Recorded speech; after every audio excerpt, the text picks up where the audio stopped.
So welcome back everyone. Once again, this is Kevin from CSMI in Australia today. Going to share another video on the mighty L996 radio control excavator. So we've done one video where we've spoken in general about the machine, and then this is the second video where we're going to go into a little bit more detail about the machine and the radio itself. So as usual, if you have any questions, you can visit our website, which is csmi.com.au, or you can drop us an email at info@csmi.com.au, and there's a link in the description.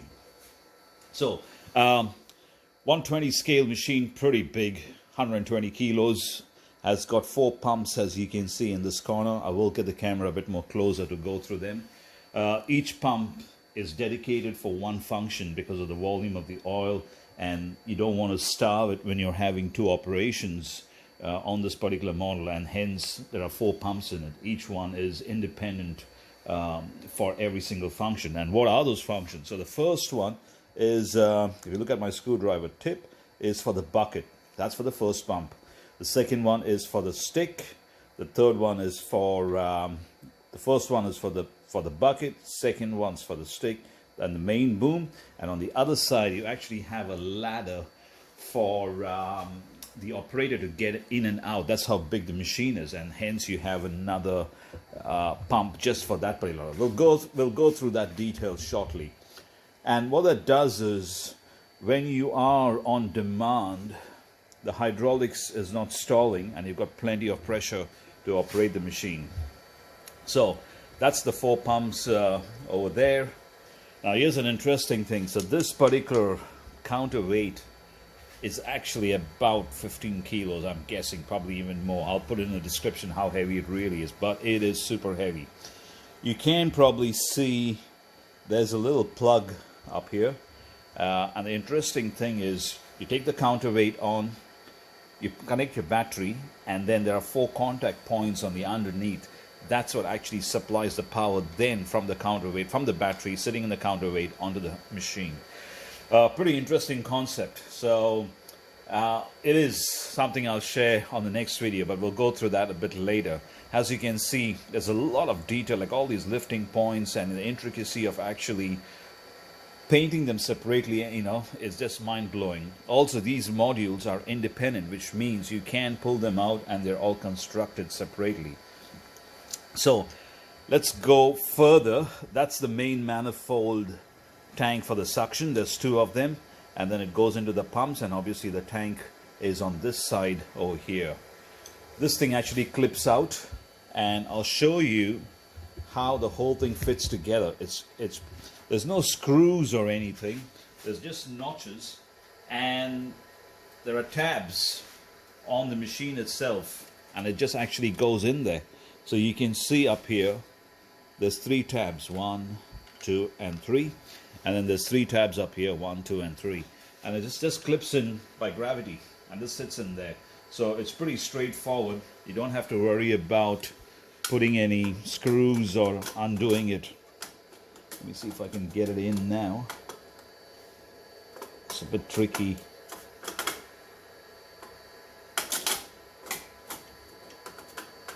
Okay, you get the message. I'm not going to struggle with it now, but that's how it actually fits in. So, plenty of functions on the machine itself. I'm going to go through that, and on the radio itself. Before I go, there's one more thing I must share with you guys. So, once you chuck the battery in and you connect the battery, obviously the first thing you want to do is power the radio on. We'll go through the start sequence, but after you power the radio on, there is a little switch on the top over here. Very, very important. You need to put the switch on, and that's what transmits the power to the whole machine. So don't forget that, otherwise your machine will not start. So let's go into some of the functions on the radio. So here we got this beautiful radio. What do we have here? So you got these 4 dial knobs, 1, 2, 3, and 4. And those are for the 4 pumps. It doesn't matter what sequence they are in, but when you turn these dial knobs, you will see that the pumps will rotate. So that'll tell you. And then once you pull these levers, because all the hydraulics are on these 2 joysticks, you'll actually see the function of the machine itself. And obviously there's one of the switches for the ladder. Beautiful radio. Let me just zoom in. Shows you a picture of the machine itself. There you go on the screen. So if you're having plenty of models, you can actually look at the image and you know which model you've selected. So it makes it a lot more easier to actually control, so you know what you're controlling. A lot of detail. Once again, you can see it's got lifting lugs up here. It's got lifting lugs up here, all over the machine, and you know they're all individually. It's well crafted, there's no doubt. Just the paintwork, you can see the gloss in the paintwork. So let's go through the controls on the machine itself. So this particular joystick, just like a real thing, you move this left and right, the machine's going to slew. Let me see if I can show you up here.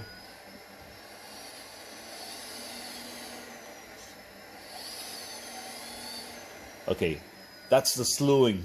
Up and down will give you the dipper arm, and right now it is on demand, which means you move the joystick and the boom will move. Let me see if I can actually try to get both those things up here in the function and show you. So there you go, it's on demand, and then this particular joystick is actually for the bucket. So let's see if I can squeeze both in.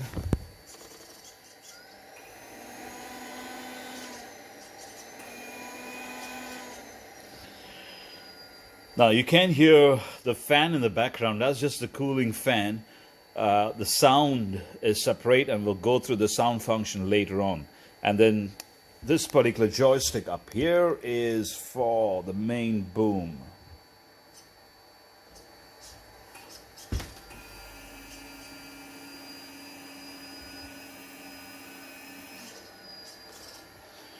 Okay, going further, you can control both of the tracks on the twist knob. There's actually a small twist in there, and you can rotate this, and that will control the tracks. Here you go. Let's see if you can see this.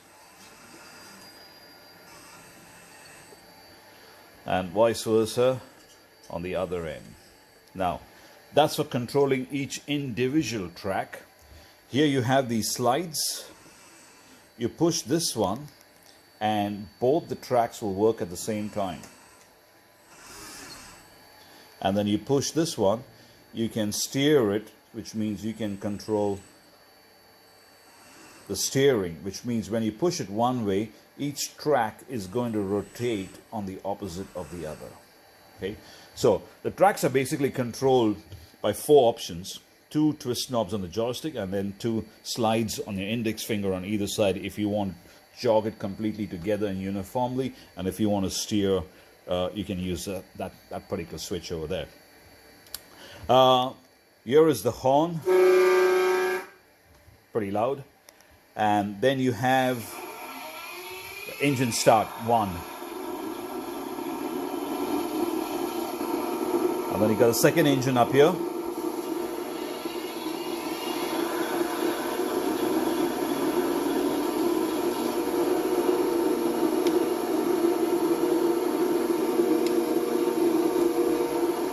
So we'll shut the engine down.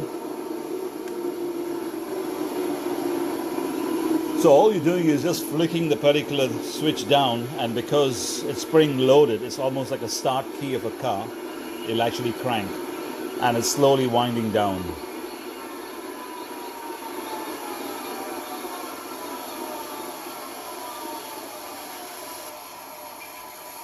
So there you go, the engine is shut down. And then you have one switch up here that brings up all the lights.